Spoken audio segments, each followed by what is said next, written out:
Hey guys, welcome back to my channel and welcome to my kitchen. So today I'm gonna be showing you guys how to make fried tomato stew. So guys, first of all, don't mistake this for pasta sauce. It's not the same as pasta sauce.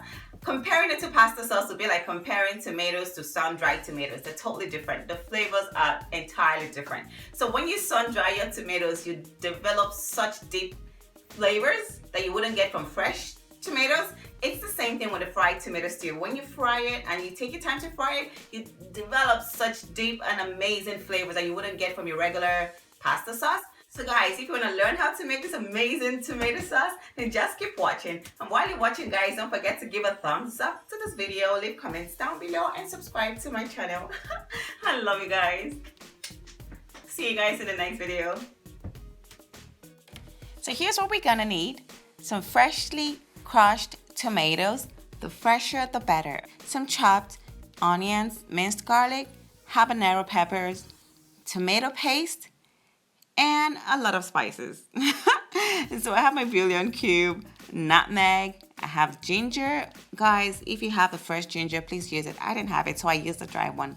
Thyme, rosemary, black pepper, curry, and my bay leaves, of course, because anything that's got tomatoes in it should also have bay leaves. So now I'm gonna pour my crushed tomatoes into a pot. So this is a secret, guys. You need to cook your tomatoes down before you start frying it. If not, it's gonna keep splashing and splattering all over.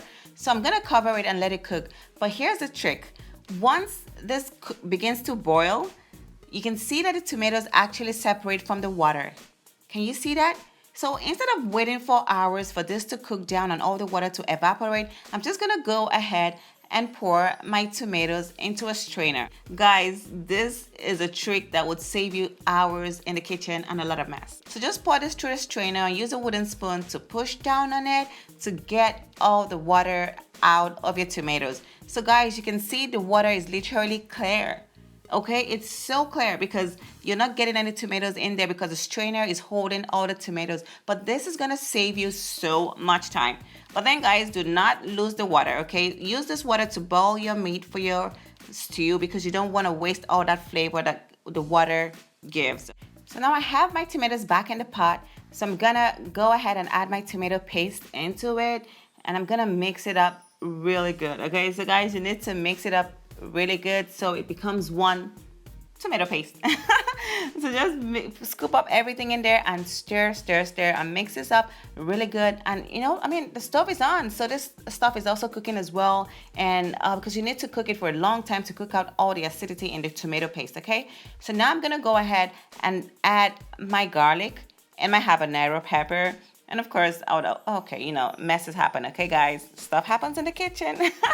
So now I'm adding my onions into that pot. So the next step would be to add my oil. Okay, so now this is how I do it, okay, because it's just easier. But some people prefer to have the oil in a pan, then scoop the tomato paste in there. It's fine, whatever you want to do, but this is so much easier, guys, because I didn't have to wash my pan before putting the oil and all that stuff. I don't know, this is so much easier, okay? So add enough oil that you feel is going to be enough for you to fry this stuff.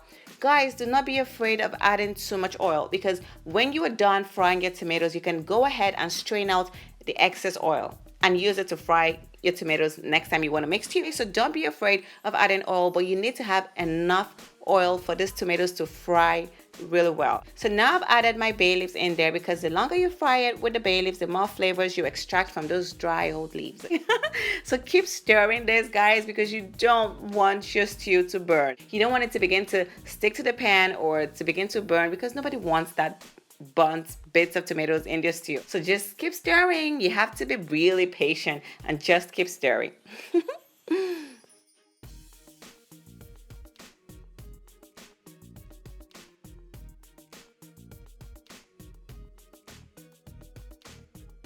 So after about 15 minutes of cooking, I'm gonna go ahead and add my spices. I'm starting off with my freshly cracked black pepper, just because I love black pepper. And I'm gonna add some curry, ginger, and guys, like I said, if you have fresh ginger, it tastes way better. But I just didn't have it at hand, so I'm using what I have.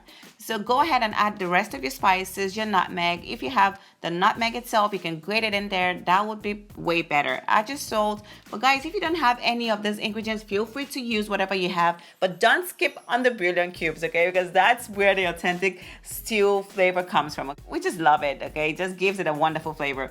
So keep stirring this, keep stirring it because you don't want this thing to burn, okay? So just keep stir it and stir it for about 15 to 20 minutes and you'll know it's done when the stew is really thick and the aroma becomes very intense. And when you scoop it up, you can see that it really looks good. So, but guys, another way to know if your stew is really cooked is when you scoop it up with a spoon. So just take a spoon, a regular spoon or a cooking spoon, but a metal spoon, and scoop up the oil.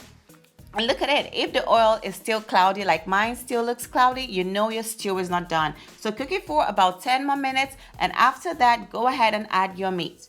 So guys, this is where the tomato water that I strained out in the beginning goes back into the stew, because I always would use the tomato water to cook my meat, so that way I don't lose that fresh tomato flavor and I don't waste all the nutrients that would have gone into that water.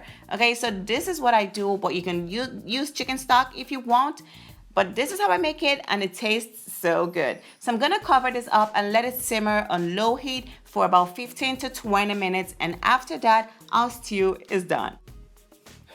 So this is it, guys, as perfect as can be. Our stew is perfectly ready to be eaten.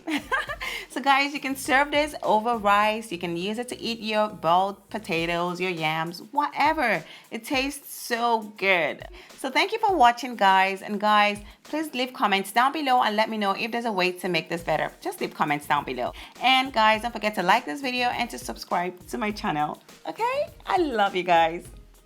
See you guys in the next video.